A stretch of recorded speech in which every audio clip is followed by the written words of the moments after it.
One of the most important things to include and to optimize in your bench press technique in order to increase the safety, strength, and muscle building potential of the movement is the adduction of your scapula, or i.e. pinching your two shoulder blades together. When you retract the scapula, you also depress it towards the hips. So pull it together and push it down towards the hips as well. This is important for increased safety. It largely immobilizes the shoulder joint, and anything that immobilizes a joint and creates less moving parts on a compound movement leaves less things that can be injured.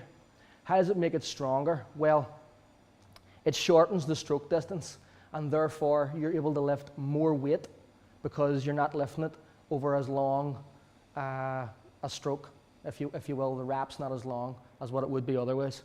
So, however, conversely, that doesn't mean that you're using less range of motion.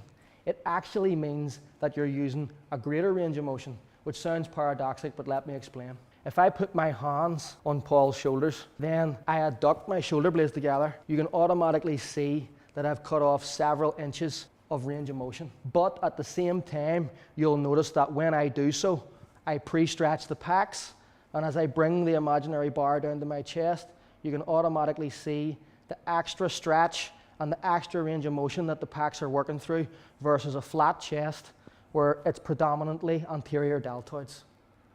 Okay? So these two things are going to make it safer, they're going to make it stronger, and because there's an increased focus on the pecs with a greater pre-stretch and a greater contraction at the top, that will in turn have a greater muscle building effect over the long term, especially with an elevated weight that it allows.